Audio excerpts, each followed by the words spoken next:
एक और क्वेश्चन देखते हैं। Show that of all triangles inscribed in a circle the one with maximum area is equilateral. Okay, तो ये क्या कह रहा है कि दुनिया की कितनी भी ट्राइंगल, मतलब सारी ट्राइंगल जो एक सर्कल के अंदर इंस्क्राइब्ड होती हैं, ठीक है, उनमें से मैक्सिमम एरिया केवल और केवल वही ट्राइंगल अचीव करेगी जो इक्विलेटरल ट्राइंगल होगी। ठीक है, इसका मतलब उसने ये क्वेश्चन हमें टारगेट के रूप में दिया है कि आप ना किसी, अगर मैंने ये एक सर्कल लिया है और इसके अंदर किसी भी एक ट्राइंगल को इंस्क्राइब कराया है, मान लेते हैं ये वो ट्राइंगल है ए बी सी, तो ये कहता है कि ये ट्राइंगल मैक्सिमम एरिया केवल तभी लेगी जब ये एक ऐसी ट्राइंगल होगी, इक्विलेटरल ट्राइंगल होगी। तो मान लेते हैं इसकी साइड मैंने मान ली ए बी और सी। ठीक है, तो देखते हैं कि क्या होगा। तो इसका मतलब मैं क्या करूंगी, मैक्सिमा या मिनिमा का यूज करूंगी और इसके एरिया को मैं डेल लेकर चलूंगी और उसे दिखाऊंगी कि वो मैक्सिमा या मिनिमा मैक्सिमा तभी आता है जब ये ट्राइंगल इक्विलेटरल है। ठीक है, तो मैंने मान लिया कि late ABC be a triangle, let ABC be a triangle inscribed in a circle whose radius is capital R। ठीक है, उसका रेडियस मैंने कैपिटल R ले लिया। और अब देखो मैंने मान लिया, तो देयरफॉर डेल, अब डेल क्या होता है 1/2 बेस इंटू हाइट। तो अब इसका मुझे पता ही नहीं है, अगर मैं इसका बेस ए ले लूं तो हाइट कैसे निकाल सकती हूँ। मैंने यहाँ से एक परपेंडिकुलर ड्रॉ किया और इस परपेंडिकुलर का नाम मैंने एच रख लिया। अब जो ये ट्राइंगल है इसका नाम डी, जो ट्राइंगल ADC है वो एक राइट एंगल ट्राइंगल है। तो मेरे पास फॉर्मूला हो जाएगा कि H/B is equal to sine C. ठीक है, तो H क्या आ जाएगा, B sine C. Got it. तो इसका मतलब अगर बेस ए लिया जाए तो हाइट की वैल्यू ये आ गई, तो डेल कितना हो जाएगा 1/2 AB साइन सी। ठीक है, अब मुझे इसे मैक्सिमा या मिनिमा करना है, लेकिन दिक्कत क्या है कि यहाँ पर जो है वेरिएबल्स काफ़ी हैं, तो मुझे इसे पहले कन्वर्ट करने के लिए 2 ही वेरिएबल का फंक्शन बनाना पड़ेगा। ये साइन जो सी है ये साइड नहीं है, ये एंगल है। ठीक है, तो अब देखो हमने ये पढ़ रखा है 11th स्टैंडर्ड की बुक में कि अगर हमारे पास कोई भी ट्राइंगल इंस्क्राइब जो एक सर्कल के होती है, तो जो आर उसका रेडियस होता है आर। ठीक है, ये आर, जो आर होगा हमारे पास कैपिटल आर, सर्कम रेडियस बोलते हैं इसे। तो इस आर की वैल्यू कई तरीकों से निकाले जा सकती है, लेकिन इसमें एक जो पॉपुलर है वो क्या है, A/, में क्या होगा हमारे पास, A/, में 2 sine A is equal to B/, में 2 साइन B, C/, में 2 साइन C। ठीक है, ये एक बहुत पॉपुलर फॉर्मूला है। तो यहां से मैं वैल्यू निकाल लूंगी क्या, A की वैल्यू क्या आ जाएगी 2R साइन A, और B की वैल्यू क्या आ जाएगी 2R साइन B। और अब मैं ये दोनों वैल्यू, क्योंकि देखो गिवन पार्ट से ही मैक्सिमा या मिनिमा के क्वेश्चन में गिवन पार्ट से ही हम वैल्यू सब्स्टिट्यूट करते हैं। ठीक है, तो यहाँ A और B दोनों की वैल्यू हम पुट करेंगे, तो del is equal to 1/2, A की वैल्यू क्या है 2R साइन A और इसकी वैल्यू क्या है 2R साइन B। तो देखो 2 से 2 कैंसिल आउट, डेल की वैल्यू देखो क्या हो जाएगी 2R square sine A sine B। Okay, और यहाँ ओके एक साइन सी हम अपने मर्जी से लगाना भूल गए, तो ये साइन सी। ठीक है, यहाँ पर ABC तीनों क्या है हमारे पास, एंगल है। अब मुझे इस डेल को मैक्सिमाइज करना है। ठीक है, चेक करना है कि ये मैक्सिमम होगा तब जब ये ट्राइंगल इक्विलेटरल होगी। तो मैं इसे थोड़ा सा सिंप्लीफाई कर लेती हूँ कि देखो ये जो 2R स्क्वायर ये कॉन्स्टेंट है और वेरिएबल अगेन अभी मेरे पास 3 है, तो मैं इस 2R स्क्वायर को इसके अपॉन में ले जाऊंगी और दिस इज इक्विवेलेंट, मतलब इसे मैक्सिमाइज करना या डेल अपॉन में 2R स्क्वायर को मैक्सिमाइज करना, both are equivalent because 2R square is a constant value. तो कांस्टेंट से डिवाइड होने के बाद उसके बिहेवियर पर कोई इफेक्ट नहीं पड़ेगा, और इसे मैंने f फंक्शन मान लिया है। तो दिस इज इक्वल टू, जब मैं इसे 2R स्क्वायर से डिवाइड करूंगी तो ये क्या बच जाएगा, only sine A, sine B and sine C, ठीक है। अब जो ये साइन सी है, अब अगेन मेरे पास वही आ गई डायरेक्ट कि एफ फंक्शन जो है वो 3 वेरिएबल का फंक्शन हो गया, साइन ए, साइन बी और साइन सी।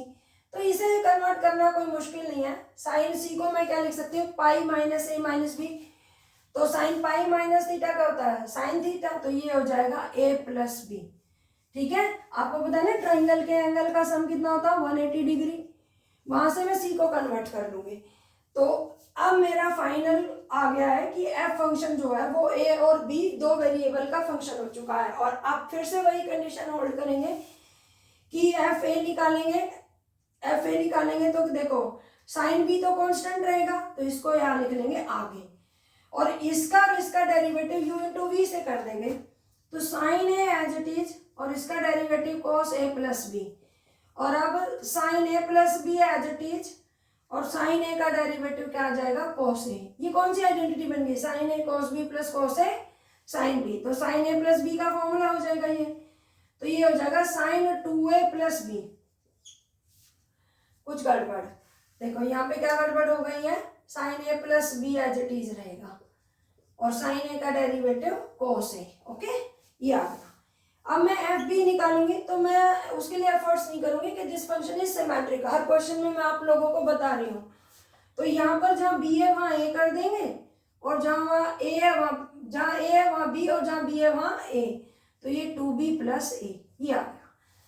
अब स्टेशनरी वैल्यू हम साइड में निकालेंगे, आर भी निकाल लेते हैं फटाफट। तो एफ ए आर होगा। जब इसका again derivative with respect to A होगा, तो ये तो कांस्टेंट की तरह ट्रीट होगा, साइन बी, ठीक है। और ये इसका डेरिवेटिव क्या आएगा, cos of 2a plus B, लेकिन विद रिस्पेक्ट टू ए कर रहे हैं तो 2b आएगा। एफ ए बी क्या है, एस, इसका derivative again with respect to A. तो अब u इंटू वी से इसका डेरिवेटिव होगा, तो sine A as it is, और इसका डेरिवेटिव क्या आएगा, कॉस ऑफ 2b प्लस ए, ठीक है। और अब sine 2b plus A as it is, और साइन ए का derivative cos A. Again identity बन रही है, sine A cos B plus cos A sine B. तो साइन ए प्लस बी, तो ये क्या हो जाएगा, sine 2a plus 2b, that is sine 2 times a plus b। और फाइनल टी क्या है, एफ बी बी टी। तो देखो इसका again derivative with respect to b, तो मैं डायरेक्ट लिख रही हूँ, ये आएगा 2 sign A sign 2b plus ए, ये आ गया हमारे पास टी। अब हम बात करेंगे किसकी, स्टेशनरी वैल्यूज की। स्टेशनरी वैल्यूज निकालने के लिए हम क्या करेंगे, एफ ए को 0 करेंगे। एफ ए को 0 करेंगे तो यहाँ से क्या आएगा, sine B sine 2a plus B equal to 0, ठीक है। यहाँ से देखो, और दूसरी इक्वेशन से क्या आएगा, साथ साथ उसे भी लिख देते हैं, साइन ए और इनटू में sine 2b plus A equal to 0, ठीक है। ये हमारे पास फर्स्ट इक्वेशन आती है, और ये मिटा देते हैं, ये मेरे पास सेकंड आती है। तो देखो अब एक चीज है, यहाँ से या तो ये 0 या ये 0, ठीक है। अब साइन बी 0 है, तो तुम मुझे बताओ कि साइन बी 0 कब होगा। साइन बी जो ये इक्वेशन कहती है वो 0 है, तो या तो बी 0 होना चाहिए या पाई होना चाहिए, और दोनों ही पॉसिबिलिटी नहीं होगी, क्योंकि बी 0 हो गया तो एंगल 0 हो जाएगा, ट्राइंगल ही नहीं बनेगी। और बी पाई हो गया तो ट्राइंगल के तो तीनों ही एंगल का सम पाई होता है, तो नॉट पॉसिबल। सिमिलरली यहाँ से हम कहते हैं कि साइन ए 0 हो, तो वो भी नॉट पॉसिबल हो गया। इसका मतलब कि not equal to 0 not possible, या तो यहाँ क्रॉस लगाओ या यहाँ क्रॉस लगाओ। तो अब देखो ये चीज जो है, ये तो दोनों की होल्ड हो ही नहीं रही, तो इन दोनों को 0 बनाने के लिए कौन काम आएगा कि साइन 2a प्लस बी भी 0 होना चाहिए, और साइन 2b प्लस ए भी 0 होना चाहिए। अब अगर ये 0 है, तो इसका मतलब दिस एम्प्लाइज, ये क्या करेगा कि 2a प्लस बी को क्या होना चाहिए, पाई, और ये क्या कहेगी कि 2b प्लस ए को क्या होना चाहिए, पाई। अब हम इन दोनों इक्वेशन को सिंप्लीफाई कर लेते हैं। मैंने आपको बताया था कि या तो आप एक इक्वेशन से वैल्यू निकाले, दूसरी में पुट कर ले, ठीक है। जैसे मैं यहाँ से वैल्यू निकालती, ये पहली इक्वेशन से आई थी ना, यहाँ से किसी ए और बी की वैल्यू निकाल लेती और इसमें सब्स्टिट्यूट कर देती, या दोनों के इंटरसेक्शन से निकाल लीजिए। तो अब हम देखो यहाँ इनको सिंप्लीफाई करने के लिए अब ऐसा मत कर देना कि सब्ट्रैक्ट कर दोगे, सब्ट्रैक्ट कर दोगे तो ए और बी में एक रिलेशन आ जाएगा आपके पास। मैं क्या करूंगी, सब क्या यहाँ से इसको 2 से मल्टीप्लाई कर देते हैं, तो ये हो जाएगा 4b 2a 2 और अब इसे सब्ट्रैक्ट करेंगे तो a कैंसिल आउट हो जाएगा, क्या आ जाएगा -3b इज इक्वल टू -π। ठीक है, तो यहाँ से b की वैल्यू कितना आ गई π/3। जब आप b की वैल्यू π/3 रखोगे तो यहाँ से a की वैल्यू भी कितना आ जाएगी π/3। ठीक है, देखो a और b दोनों π/3 आ चुके हैं, वैसे बाद में निकाल सकते हैं, लेकिन सी बी पर क्या आ जाएगा π/3, क्योंकि ट्राइंगल के एंगल का सम कितना होता है 180 डिग्री। तो a प्लस बी करेंगे तो 2π/3 हो जाएगा, तो सी की वैल्यू क्या आ जाएगी π/3।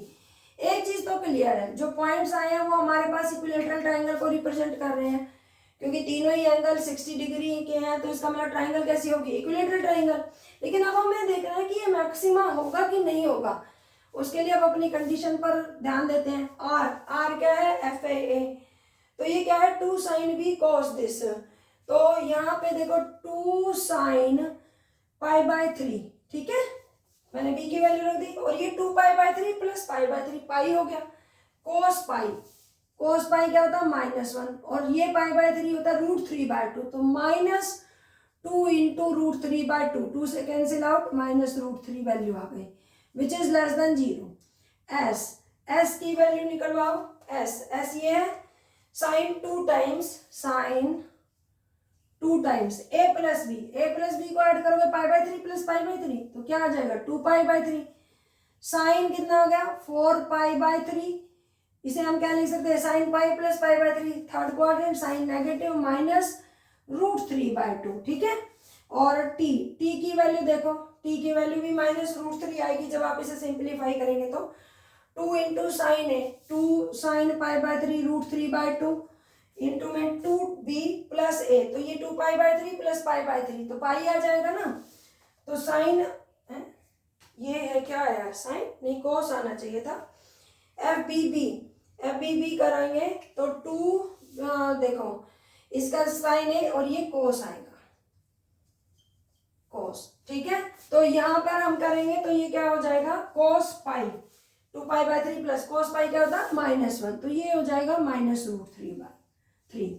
तो देखो अब मैं RT माइनस s² निकालूंगी, तो जब RT माइनस s² निकालेंगे तो ये क्या हो जाएगा -√3 3 और s का स्क्वायर करेंगे तो देखो ये माइनस का स्क्वायर प्लस 3/4, तो ये पॉजिटिव आया ग्रेटर देन 0 आया।